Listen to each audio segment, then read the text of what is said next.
자, 영상 시작합니다. 오늘은 교과서 46, 47, 48, 49쪽. 그래서 인간과 자연의 바람직한 관계입니다. 자, 지난 시간까지 우리는 인간에게 자연 환경이 영향을 미친다라는 걸 배웠고요. 오늘은 인간과 자연 환경의 관계를 어떻게 바라볼 것인가에 대한 내용입니다. 교과서 46, 47페이지 내용 가겠습니다. 자, 첫 번째, 자연을 바라보는 인간의 관점입니다. 자연을 어떻게 바라볼 것인가? 인간 중심주의라는 게 있어요. 바라보는 관점 중에서 첫 번째, 인간 중심주의는 인간 중심이잖아. 이름에서 이미 다 힌트가 있어요.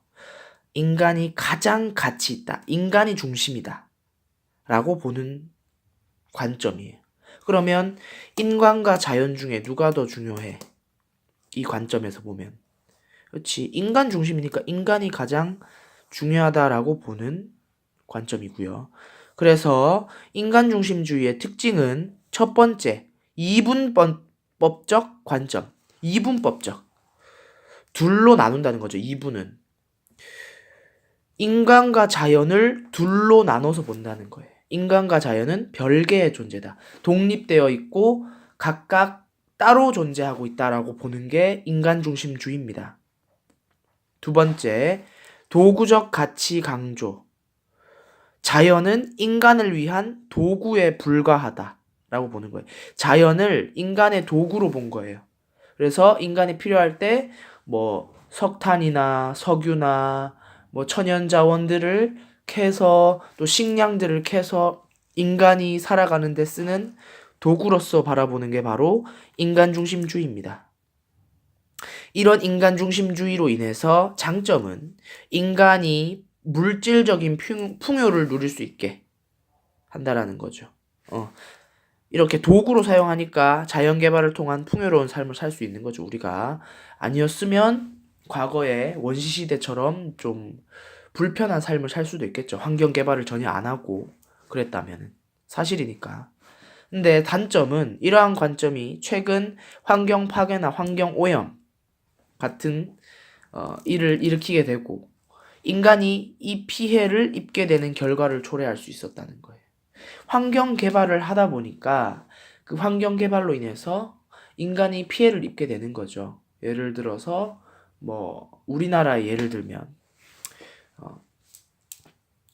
쥐를 잡기 위해서 쥐약을 놓고 쥐가 죽으니까 그 쥐를 먹던 여우도 죽고 또 뭐 호랑이 표범도 죽고 그러면 우리나라의 생태계가 무너지고 이런 식의 환경 개발, 환경 오염 등으로 인해서 인간이 피해를 입는 거야. 호랑이랑 늑대, 뭐 표범, 여우 이런 것들이 우리나라에 지금 없잖아요, 그죠?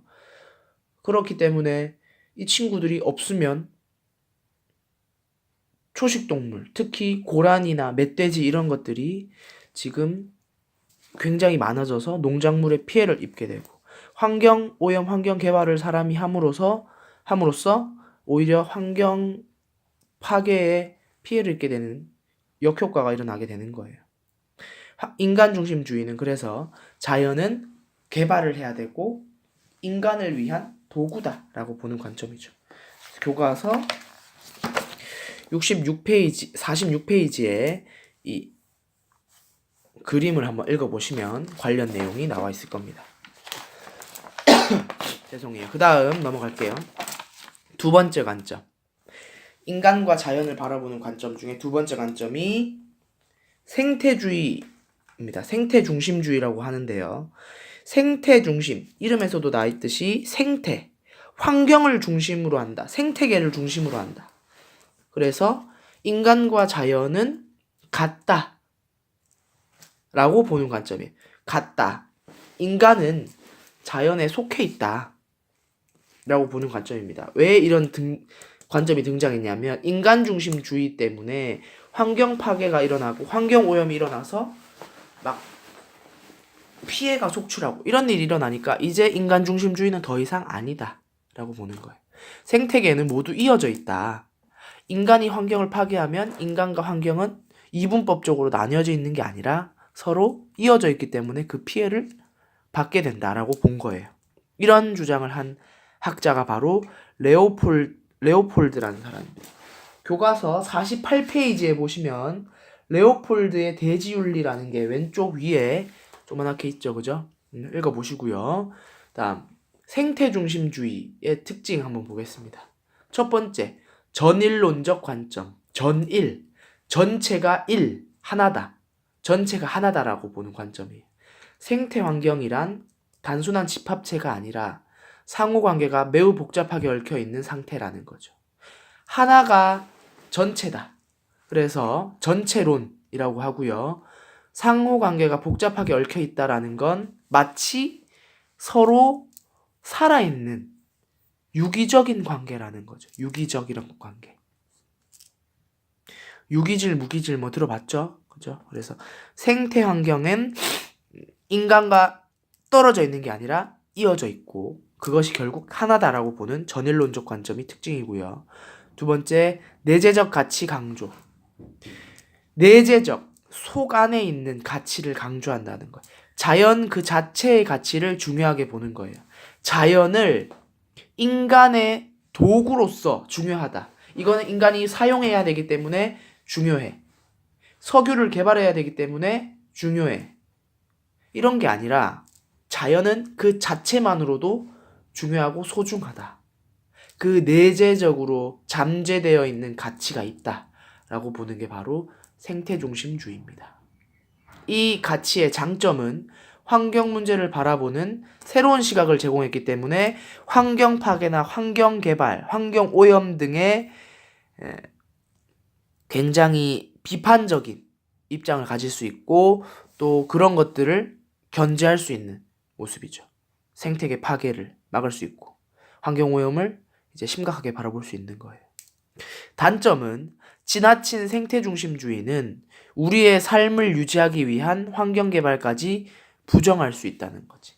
우리가 최소한 옷은 입고 음식은 먹고 집은 지어야 살 수 있잖아요. 그죠? 근데 그런 것마저도 환경을 파괴한다. 그런 거 하면 안 된다라고 주장할 수도 있다는 거예요. 지나치게 이 생태중심주의에 빠져버리면. 그죠? 그런 거는 솔직히 좀 에바다. 자, 그래서 생태중심주의까지 했고요. 다음 교과서 이제 48페이지. 인간과 자연은 어떠한 관계여야 할까라는 내용입니다. 그래서 세 번째, 인간과 자연의 바람직한 관계. 첫 번째, 인간은 자연을 이용하는 주체이자 구성원이라는 걸 알아야 됩니다. 인간이 환경을 이용하는 주인이고 환경은 인간을 위한 종이다. 이런 건 아니고요. 또 인간이 환경을 위해서 아무것도 할 수 없다. 그런 것도 아니고 적절하게 환경을 이용하는 주체이지만 환경의 구성원이다라는 걸 깨달아야 되고 두 번째, 인간과 자연은 뗄 수 없는 관계다. 인간과 자연은 뗄 수 없다. 서로 유기적이고 공존해야 된다. 라고 보는 관점입니다. 그래서 교과서 48, 49페이지 읽어보시면 그 내용이 쫙 이어져 있고요. 그래서 인간이 만든 도로나 댐 건설할 수 있죠. 인간의 환경을 생활을 위해서. 하지만 그걸 만들었다면 환경을 보호할 만한 생태 통로 뭐 이런 것들을 만들어서 동물들이 왔다 갔다 할 수 있고 생활할 수 있도록 유지시켜줘야 된다는 거예요. 그래서 적당한 관점을 유지해야 된다는 게 이 책의 내용입니다. 그래서 오늘은 49페이지, 50페이지, 51페이지도 한번 읽어보시고 한번 재밌는 내용이니까 한번 보시면 되겠습니다. 그래서 오늘은 영상 여기까지 하도록 할게요.